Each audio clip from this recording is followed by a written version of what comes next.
formulação de Kirchhoff é a formulação mais adequada. Do ponto de vista formal, é claro que ela acaba reproduzindo muitos aspectos da teoria de Fresnel, uma teoria fenomenológica.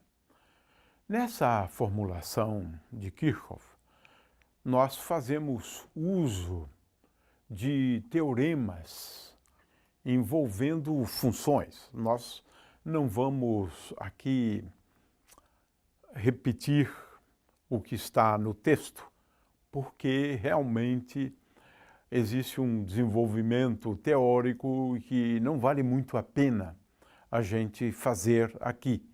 Mas a teoria, só para que tenha uma ideia do ponto de vista matemático, né, ela é incontestavelmente muito bem formulada, né? A base dessa teoria é considerar duas funções. Uma, denominada de V de R, de tal maneira que essa função V de R satisfaz a uma equação, que é Laplaciano de V de R, mais K2 vezes V de R é igual a zero. E uma outra função, que vamos escrever como sendo G de R, essa função é conhecida como função de Green. Esta função satisfaz a equação Laplaciano de G de R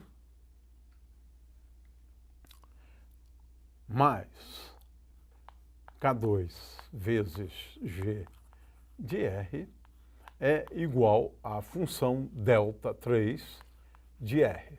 São duas funções, portanto, que satisfazem a essas equações, né, que a gente sabe que são as equações satisfeitas por ondas estacionárias, né? Muito bem.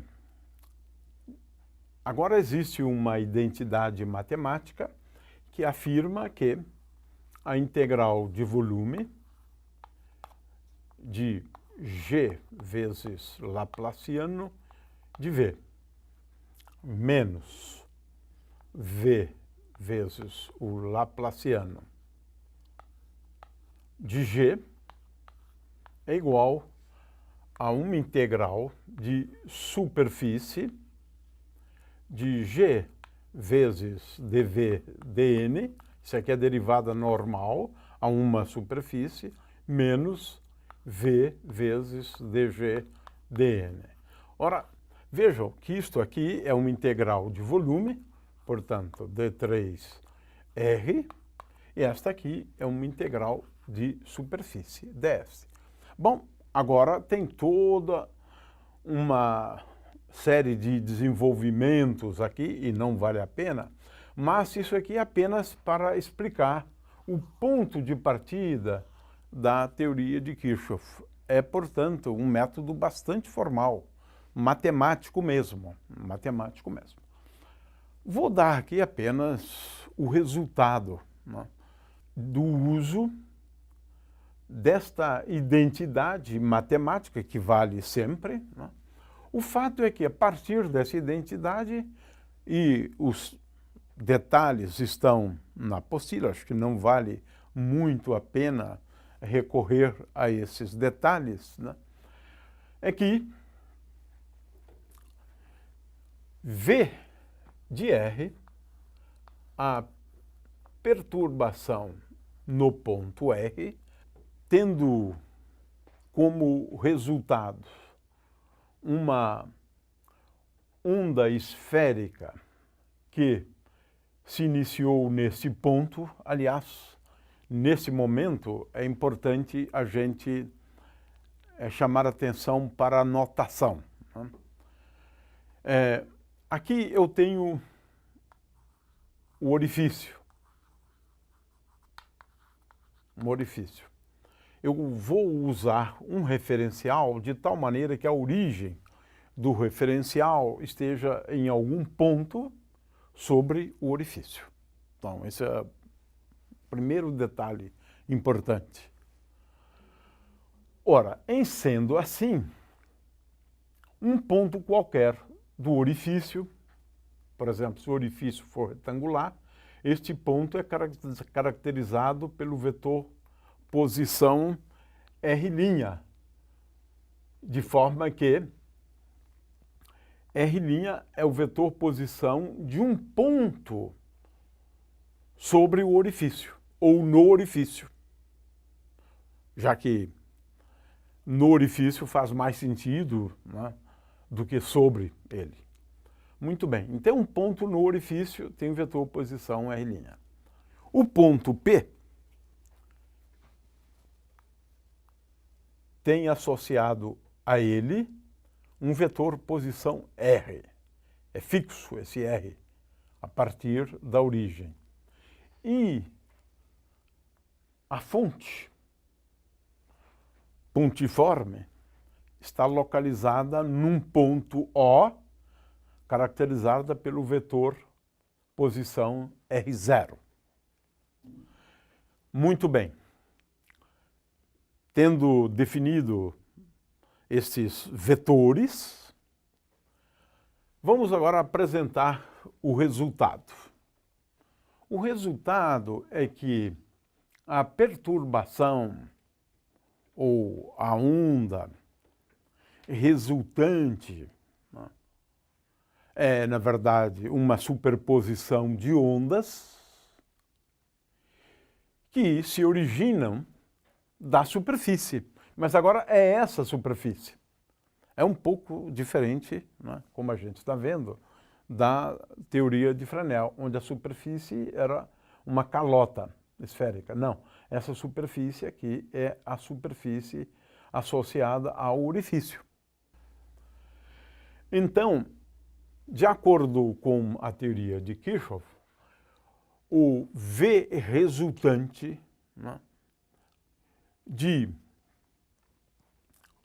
uma onda esférica que se originou neste ponto é dado por uma soma. Vamos colocar aqui e não vamos nos preocupar muito com estas constantes. Eu vou apenas colocar essa constante aqui como uma constante A vezes, agora temos uma integral de superfície. Mas agora a superfície é esta aqui, a superfície do orifício. É uma superfície plana. Esta superfície aqui, ela fica, utilizando aquelas coordenadas, ela fica no plano z igual a 0. Então, o orifício está contido no plano z igual a 0. Essa é uma coisa importante que se entenda. Consequentemente, R' é igual a x' e mais y' mais y' vezes j. Eu só preciso de duas coordenadas para indicar um ponto nessa superfície. É uma superfície plana. Então, tenho duas coordenadas só. X' e y'. Por exemplo, se, como a gente vai ver depois, se o orifício for um orifício retangular, eu só integro em x' e y'. Muito bem. Então, é uma constante, e não vamos dar detalhes, né, a respeito do valor dessa constante, mas o fato é que agora eu tenho um fator aqui de inclinação, que é calculado, envolve realmente ângulos. Esse não é um aspecto que a gente vai chamar muita atenção, mas de qualquer maneira ele obtém o fator de inclinação. Esse fator de inclinação, ele acaba, numa determinada aproximação, ele acaba sendo incorporado a essa amplitude aqui, né, ao valor de A, e a gente chama então de A', né? O fato é que esse fator de inclinação, ele envolve dois ângulos, né, que chamamos de cosseno do ângulo de θ de incidência, né, menos o cosseno do ângulo θ da onda emergente, né?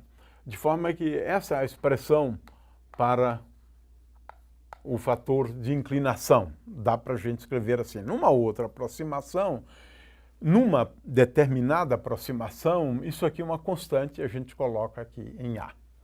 De forma que a grande vantagem do método de Kirchhoff é, de saída, obter uma expressão para o fator de inclinação. E agora, como no caso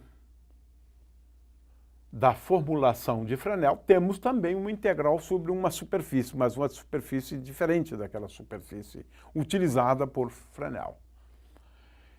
E agora aqui eu tenho E elevado a I vezes K vezes módulo de R menos R' mais I vezes K vezes módulo de R0 menos R' menos R' sobre módulo de R menos R' vezes módulo de R0 menos R'. E esta é a expressão obtida por Kirchhoff. Esta é a teoria de Kirchhoff. Dá para entender esta expressão do ponto de vista exclusivamente físico? Dá. Por quê? O que nós temos aqui? Não, agora é uma questão de explicar, né, um pouco a base para isso aqui. Na verdade, dá para a gente enxergar isto utilizando novamente o princípio de Huygens, né, e ampliado por Fresnel. O que nós temos aqui? Olha, esse primeiro termo aqui, ele é associado a uma onda esférica proveniente deste ponto. Veja que módulo de R menos R' é essa distância aqui. Veja, eu tenho, portanto, aqui uma onda secundária que tem origem num ponto localizado sobre o orifício. Esse outro termo aqui também é fácil interpretar fisicamente. Eu tenho uma onda esférica proveniente deste ponto, que atinge esse ponto, de forma que aqui, na verdade, o que nós estamos falando? Uma onda esférica atinge este ponto e agora, a partir desse ponto, emana ou se origina uma onda esférica, também secundária. Então, o que nós temos aqui? uma onda que atinge o ponto P', e desse ponto P' emana, ou este ponto P' dá lugar a uma onda esférica, que é esta aqui. Essa aqui é a onda esférica secundária, portanto, né? Secundária. E esta aqui é a onda,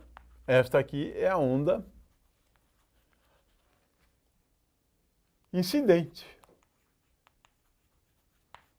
Uma onda esférica que incide no ponto P'. E daí, a partir desse ponto, nós temos uma onda esférica que se origina neste ponto P'. Veja, é uma formulação bastante parecida na realidade.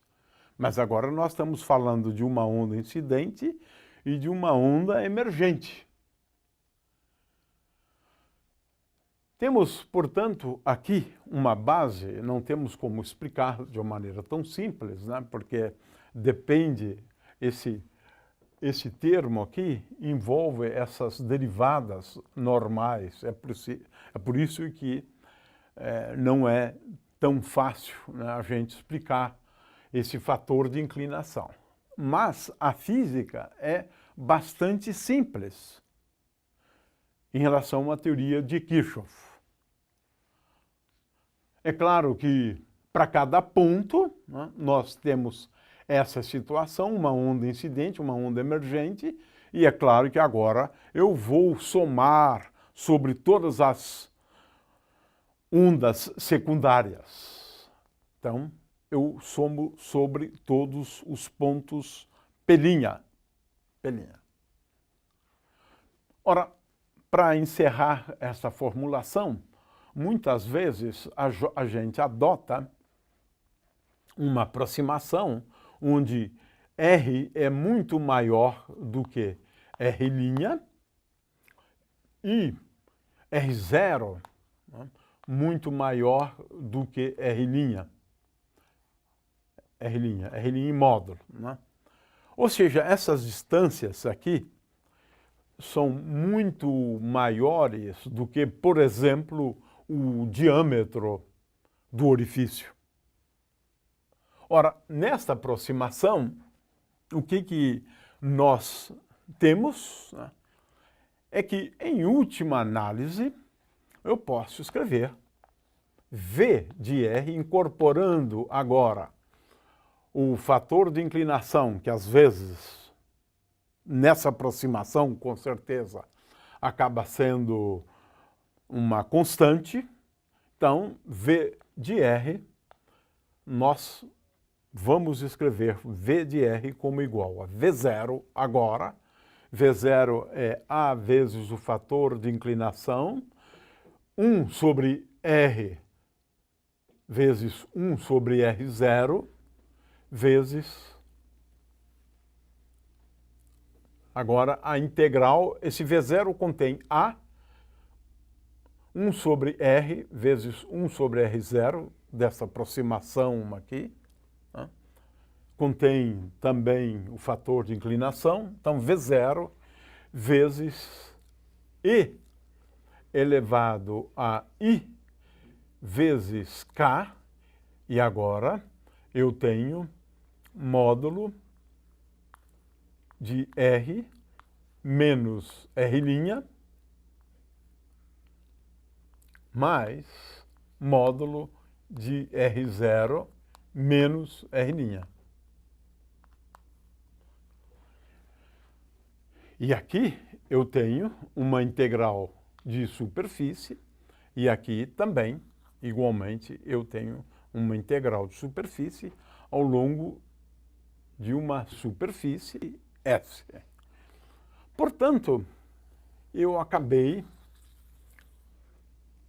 escrevendo aqui uma expressão simplificada desta expressão aqui, e vamos trabalhar vários exemplos utilizando esta expressão para descrever o fenômeno da difração, de forma que a teoria da difração na formulação de Kirchhoff nos leva a um problema matemático que, em muitos casos, é muito complexo. Em alguns, mediante algumas aproximações, pode ficar mais simples. Mas, em última análise, todo o problema de difração é um problema envolvendo o cálculo desta integral, né, que é uma integral ao longo de uma superfície, e essa superfície é definida a partir da geometria do orifício e, portanto, todos os problemas de difração recaem num problema envolvendo efetuar integrais sob essa forma aqui.